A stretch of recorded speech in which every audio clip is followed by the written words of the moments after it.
جی حدیث میں یہ کوٹ کر رہا ہوں، صحیح حدیث ہے یہ۔ ابو بکر نافع ابن الحارث reported that Prophet Muhammad said, when two Muslims meet to fight each other with their swords, both the killer and the killed are doomed to hell. I said, O Messenger of Allah, that is the case with the killer. But what about one killed? He replied, indeed, he was keen to kill his companion. اچھا، جی پہلا سوال میرا آپ سے یہ ہے کہ آپ کا جو آپ کے ایک کرائٹیریا ہے حدیث کو چیک کرنے کا کہ وہ صحیح ہے غلط ہے، جس پہ آپ اس کو دیکھتے ہیں، ایک دو دفعہ پہلے میں نے سنا ہے، اس کے مطابق اس حدیث کی کیا ویلیو ہے، کہ کس طرح آپ اس کو دیکھتے ہیں؟ کوئی حدیث نمبر بھی بتائیے کس کتاب سے آپ نے لی ہے، یہ بتائیں تو ساتھ ہم اس کو ویریفائی بھی کر سکیں گے کہ ایگزیکٹ جی کیا ورڈنگ ہے۔ ریفرنس ہے ریاض آپ ایک الصحیحین۔ کام یہ کریں کہ آپ اپنا اعتراض پورا نقل کریں اور اس کے بعد اس کا جواب دیا جائے گا۔ پورا اعتراض آپ کا کیا ہے پہلے وہ بتائیں۔ اچھا ٹھیک ہے، میں پورا بتا دیتا ہوں۔ اچھا، یہ صحیح حدیث ہے جی، کوٹ میں نے کر دیا، اردو ترجمہ اگر میں کر دوں تو کہ بھائی جب بھی دو مسلم ایک دوسرے اپنی تلواریں لے کے ایک دوسرے کو ملیں گے لڑائی کے لیے، تو ان کے اندر جو ایک قتل ہوگا وہ بھی جہنم میں جائے گا اور جو قتل کرے گا وہ بھی جہنم میں جائے گا۔ سوال کیا کہ کیوں جو قتل ہوا وہ کیوں جہنم میں جائے گا، تو رسول اللہ نے فرمایا کہ جی وہ اگر اس کو موقع ملتا تو وہ بھی اس کو قتل کر دیتا۔ تو سوال میرا یہ ہے کہ حضرت محمد صاحب کی جو وفات ہوئی اس کے بعد جتنے بھی جو راشدون کیلیفیٹ تھے، اور حضرت علی، حضرت عائشہ، حضرت طلحہ، حضرت زبیر، معاویہ، یزید ابن معاویہ، حضرت حسین اور کئی صحابہ جو فرسٹ سیکنڈ اور تھرڈ فتنہ میں انوالو رہے، ٹھیک ہے، انہوں نے، وہ سارے مسلمان ہی تھے، انہوں نے ایک دوسرے کے خلاف تلوار اٹھائی، اس کے اندر لاکھوں نہیں تو ہزاروں مسلم اس کے اندر مارے گئے۔ تو میرا یہ سوال اس حدیث کے مطابق پھر ان کے لیے کیا حکم ہے، میرا یہ سوال ہے۔ جی اس کا کوئی جواب دینا چاہے گا؟ حضرت حدیث ابھی تک سندن سامنے نہیں آئی، صحیح مسلم کی روایت ہے، صحیح مسلم کی، ریاض الصالحین کا بہرحال وہ حوالہ دے رہے تھے جی تو نہیں صحیح اس مسلم ہے جی۔ اچھا صحیح مسلم ہے حضرت، اگر آپ دینا چاہیں تو ٹھیک ہے، ورنہ میرے ذہن میں ایک رائے ہے میں دے دیتا ہوں، اس پر آپ تبصرہ کر لیجئے گا۔ ٹھیک ہے آپ فرمائیے، میں انشاءاللہ پھر۔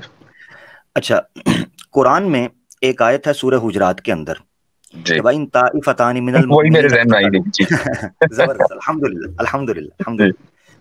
قرآن میں ایک آیت سورہ حجرات کے اندر اللہ تعالیٰ نے فرمایا فَإِن طَائِفَتَانِ مِنَ الْمُؤْمِنِينَ اقْتَتَلُوا فَأَصْلِحُوا بَيْنَهُمَا، جب مومنین میں سے دو گروہ آپس میں قتال کریں، جھگڑیں، تو ان میں صلح کرواؤ۔ اس کا مطلب ہے، اس کا امکان بہرحال ہے کہ دو مسلمان آپس میں جھگڑیں اور رہیں بھی مومن۔ سوال یہ اٹھتا ہے پھر اس حدیث کی تطبیق کیا ہے، کیا وہ قرآن سے معارض ہے؟ اس کا مطلب یہ ہے کہ دو مسلمان جب اپنے ذاتی مفاد کی خاطر، اعلاء کلمت اللہ کے لیے نہیں، جو جتنی آپ نے چیزیں بیان کی ہیں، جنگ جمل، جنگ صفین، نہروان کے بارے میں چلیں ہم تھوڑا سا اختلاف، وہ مفتی صاحب ڈیٹیل میں اس کو بیان کر دیں گے، مگر جن اصحاب کی باہمی جنگ کی آپ نے بات کی ہے وہ اعلاء کلمت اللہ کے لیے تھے، اس میں کسی کو کوئی اختلاف نہیں ہے، ٹھیک ہے؟ اس لیے ان میں جو گئے ان کا معاملہ اللہ کے حوالے ہے۔ جو حدیث آپ رکھ رہے ہیں سامنے، وہ حدیث ہے کہ دو مسلمان آپس میں اس ذاتی بنیاد، مالی بنیاد کے اوپر، ذاتی بنیاد کے اوپر، دنیاوی مواد کے اوپر آپس میں لڑتے ہیں، یہ چیز ہے۔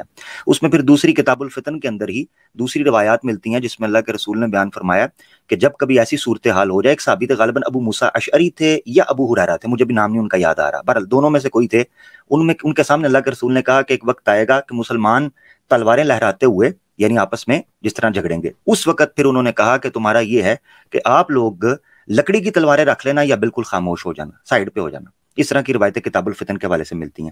تو ایک صحابی نے کہا کیا چمکتی ہوئی تلوار کو اپنی آنکھوں سے، یعنی موت کو اپنی آنکھوں سے دیکھ کے بھی میں رکوں؟ اللہ کے رسول نے کہا بالکل، آپ نے رک جانا ہے، یعنی مسلمان آپس میں نہیں جھگڑیں گے، یہ چیز کہی۔ تو جہاں تعلق ہے اس حدیث کا وہ میں نے آپ کے سامنے رکھ دیا، بہرحال بہتر اس سے مفتی صاحب عنایت فرما دیں گے۔ بالکل یہی بات ہے، اور آپ یہ دیکھیں کہ حضرت ابوبکر رضی اللہ عنہ جب خلیفہ بنے تو کچھ مسلمان ایسے تھے کہ جنہوں نے زکوٰۃ کا یہ کہہ کر انکار کیا کہ ہم زکوٰۃ آپس میں دیں گے، ہم اسٹیٹ کو زکوٰۃ نہیں دیں گے۔ تو وہ زکوٰۃ کے منکر ہونے کی وجہ سے کافر نہیں ہوئے تھے، لیکن ان کا یہ تھا کہ ہم اسٹیٹ کو نہیں دیں گے۔ اس کے باوجود بھی حضرت ابوبکر رضی اللہ عنہ نے ان کے خلاف تلوار اٹھائی، چونکہ یہ ایک طرح کی بغاوت ہے، اور یعنی ان لوگوں کی طرف سے۔ اور حضرت ابوبکر رضی اللہ عنہ کا تلوار اٹھانا یہ ذاتی غرض کی وجہ سے نہیں تھا، بلکہ اسٹیٹ کی انٹیگریٹی کو ہی حفاظت کے لیے تھا۔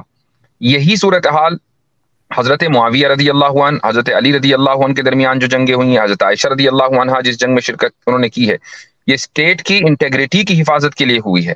اور اگر اسٹیٹ کی انٹیگریٹی کی حفاظت کے لیے تلوار اٹھانی پڑے اسٹیٹ کے سولجرز کو یا اسٹیٹ کے لوگوں کو یا ان لوگوں کو جو کنسرن پارٹی ہیں، تو یہ اس حدیث کے تحت نہیں آئے گا کہ جس کو ہمارے بھائی نے حوالے کے طور پر پیش کیا ہے. وہ یہ ہے کہ ایک مسلمان سڑک چڑھتے چلتے کوئی جھگڑا ہو گیا, کوئی بات ہو گئی, آپس میں ایک دوسرے کو قتل کر دیا, وہاں کے لیے یہ حدیث ہے. اور یہ دراصل اس آیت کی شرح ہے کہ جو آیت سورہ مائدہ میں ہے, جس میں اللہ تعالیٰ نے فرمایا کہ ایک نفس کو قتل کرنا دراصل پوری انسانیت کو قتل کرنے کے برابر ہے. تو جو احادیث ہیں بعض مرتبہ وہ آیتوں کی تشریح ہوتی ہیں, اور بعض مرتبہ تفسیر آیت میں ملتی ہے, حدیث میں کوئی مختصر بات ہوتی ہے. تو جب تک آپ اس سسٹم کو نہیں سمجھیں گے تب تک آپ صحیح طریقے سے دین کے اس مزاج کو اور میسج کو نہیں سمجھ پائیں گے. حضرت آیت کا اگلا ٹکڑا بھی میں چاہتا ہوں یہاں آ جائے تاکہ بھائی کو مزید کلیئر ہو جائے کہ وہ جنگ کی جو امکان کی اجازت ہے. سورہ حجرات کی جو آیت پڑھی تھی اس کا اگلا حصہ ہے وَإِن بَغَتْ إِحْدَاهُمَا عَلَى الْأُخْرَى فَقَاتِلُوا الَّتِي تَبْغِي حَتَّى تَفِيَّ إِلَى أَمْرِ اللَّهِ. اگر دو مومن گروہ آپس میں لڑ پڑیں ان کی صلح کرواؤ, اور اگر ان میں سے ایک بغاوت کرے نہ باز آئے تو فَقَاتِلُوا الَّتِي تَبْغِي, تو جو بغاوت کر رہا ہے اس کے ساتھ تم نے بھی مل کے, یعنی امن قائم کرنے کے لیے آپ مسلمانوں کے ساتھ بھی لڑ سکتے. یعنی آپ نے جو ریٹ آف دا اسٹیٹ ہے, لا اینڈ آرڈر ہے, پیس اینڈ ہارمنی ہے, کانسٹیٹیوشن ہے, اس کو امپلیمنٹ کروانا ہے. تو ایسی صورت میں معاملہ اور ہے, دو بندوں کا معاشرے کے اندر امن و امان قائم کرنے کے لیے معاملہ اور ہے.